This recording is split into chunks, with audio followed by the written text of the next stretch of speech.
to see everyone here today.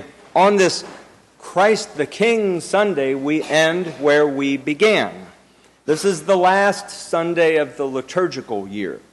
And we have journeyed throughout the Gospel of Luke since last December.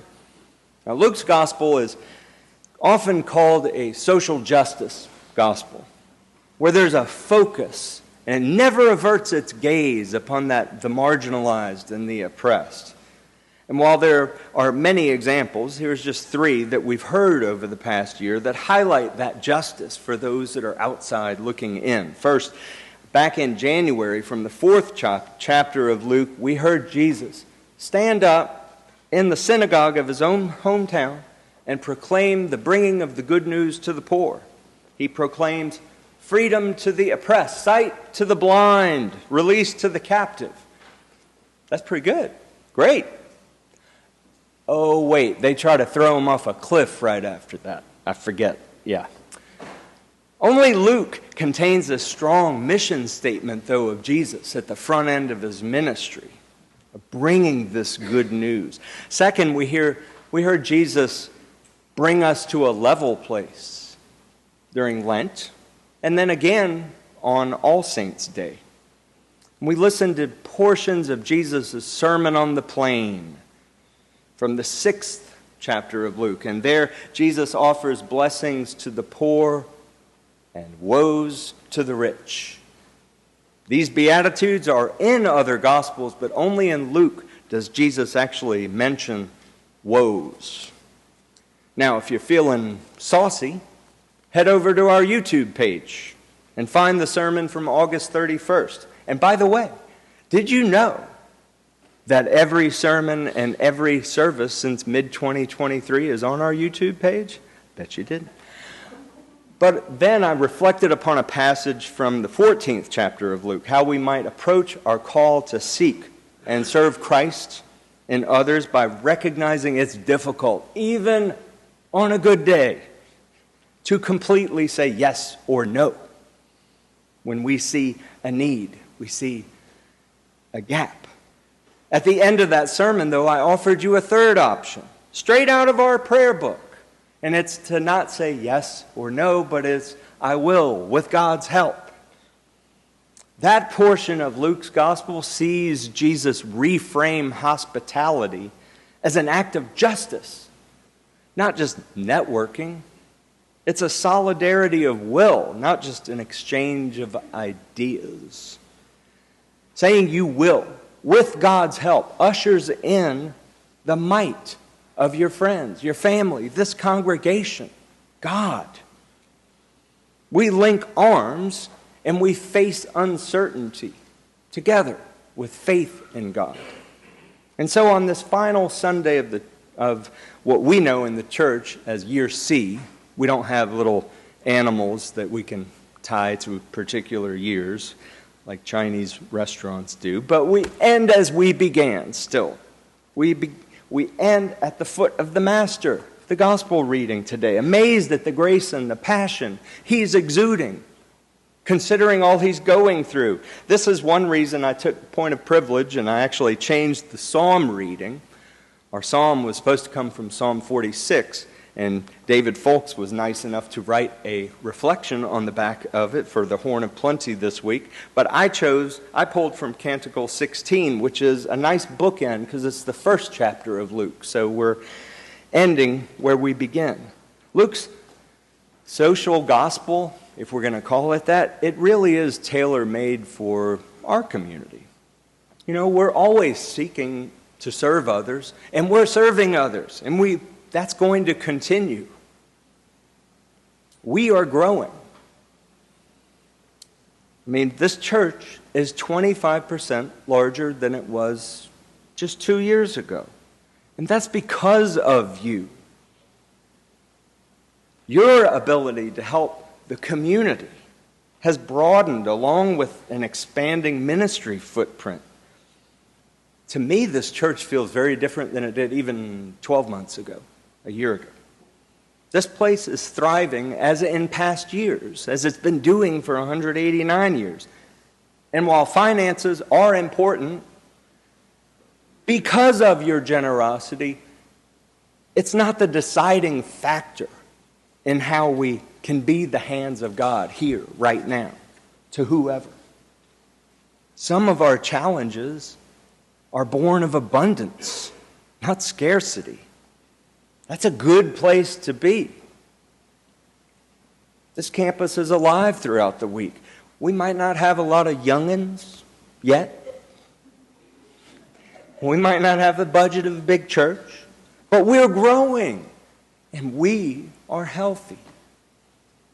Each of us do our part for this church, and on this day, I guess I just feel recognized. I just feel called to recognize that fact and to say thank you to each of you. Because what you do when you pledge support to this church, or any organization, and I do mean the physical and the emotional support, along with supporting financially.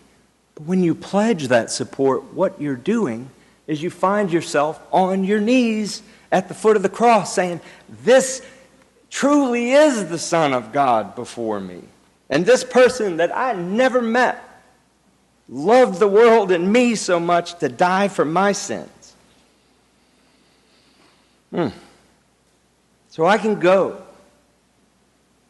cherished. I can go into the throughways and the byways and the highways and let everyone know that because he's up there, that I can be down here and exist and know that all will be well no matter what I face. I know a lot of times we all face hardships alone. But this is what I'm here to tell you today, that it doesn't always have to be like that. We can face hardships and celebrate successes together.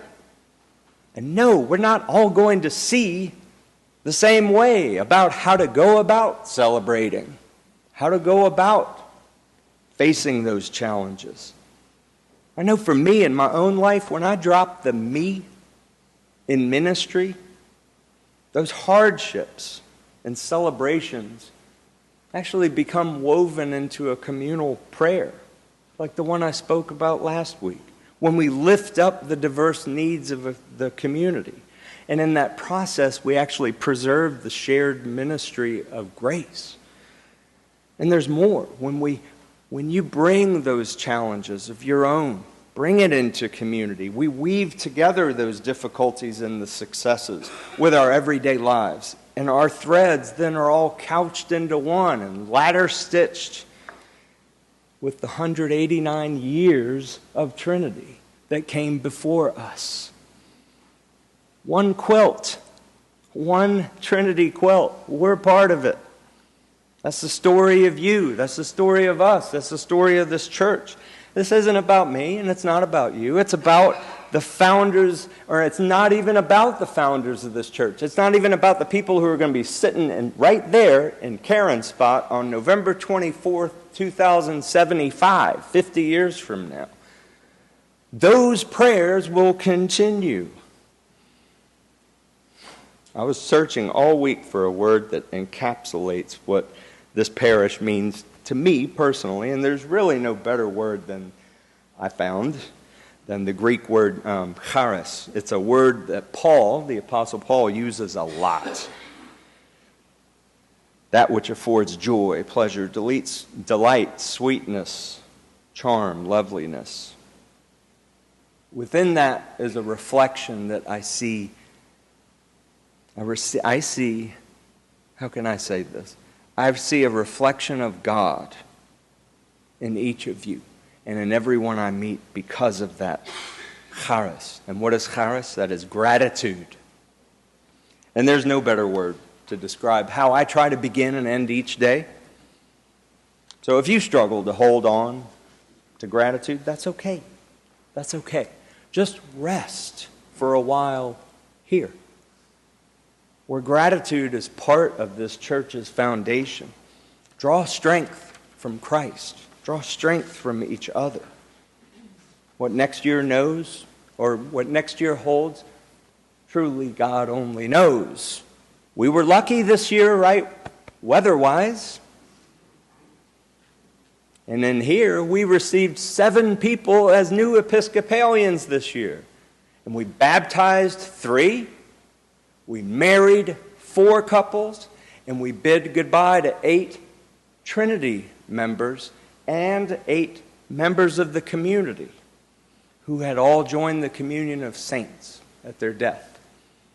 You hear all that? Baptisms and funerals, beginnings and endings, and we're all part of each other. We're all experiencing each other's arcs of life. We're brushing against one another constantly, right?